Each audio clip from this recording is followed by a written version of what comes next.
नमस्कार शेतकरी मित्रांनो, आज मोरे डेअरी फार्म येथे आपलं स्वागत आहे। आज आमचे शेतकरी बंधू परवा 2 म्हशी घेऊन गेलते, परत आज एकदा आलेले आहेत, त्यांचं डिटेल घेऊ। नमस्कार पाटील साहेब। नमस्कार। आपल्या गाव नाव डिटेल जरा देता? आमचं गावचं नाव मदनूर आहे, तालुका कमलनगर, जिल्हा बीदर, कर्नाटक मधले कर्नाटक। परवा 2 म्हशी नेले, हा नेले, रिझल्ट चांगला आहे? हा नंबर 1 रिझल्ट। ओरिजिनल हरियाणा काय कळलं? हा ओरिजिनल हरियाणा आहे ना? हां, का तर पाटील साहेब पहिले बी हरियाणातनं म्हशी आणलेले आहेत। हरियाणातनं अनुभव, हरियाणातली खरेदी, आमच्या मोरे डेअरी फार्मची खरेदी याबद्दल तुमचं काय मत आहे पाटील साहेब? मस्त आहे बघा, चांगला आहे। मग इथं सर जवळ घेतले, तिथल्यापेक्षा माल इथं चांगला मिळाला, चांगला आहे, एक नंबरचा। चांगला आहे, दुधामध्ये बी मस्त। म्हशी शांत आहेत, हा शांत आहे म्हशी। बघा आता पाटील साहेबाच्या जवळ आहे।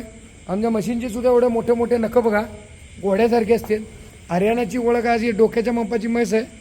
पाटील साहेबाची हाईट बी 6 फूट जवळजवळ, जास्त कमी, तरी त्यांच्या लेवलला म्हैस आहे, इतकी मोठ्या साईजची म्हैस आहे।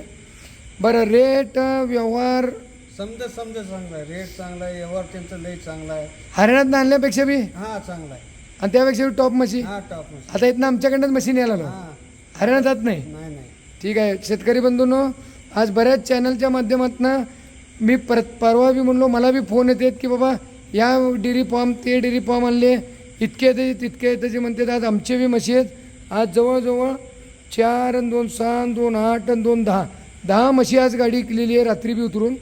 माझ्यापाशी माल कायम स्टॉक राहत आहे। तर एवढ्या लांब जाऊन म्हैस खरेदी करणं योग्य आहे पाटील साहेब, का आमच्या इथली म्हैस खरेदी करणं योग्य आहे? याचं योग्य आहे बघा, लय तिथं हैराण आहे, इथं जवळ आहे आपलं। बरं, छाटू म्हैस मिळते, हा मिळते। 20 मधले 2 बी नेऊ शकतो, हा नेऊ शकतो, 20 मधली 1 बी नेऊ शकतो, नेऊ शकतो। 20 मधली 10 बी नेऊ शकतो। हा, नाही। का बळजबरी नाही? हा का हीच घ्या तीच घ्या असं काय आहे? काय काय नाही, का उगी खोटे ही दिली ती दिली म्हणून सांगितले जाते? खोटे काय- जी दिली ती समोर राहते, हा, समोर राहते, गिरायक बी राहते, गिऱ्हाईक. असं नाही की उगीच दिली म्हणून सांगितलं नाही, जाते। धन्यवाद, असाच विश्वास ठेवा पाटील साहेब, तुमचं काम असंच चालू दे। पुढील वाटचालीत तुम्हाला हार्दिक शुभेच्छा। नमस्कार पाटील साहेब।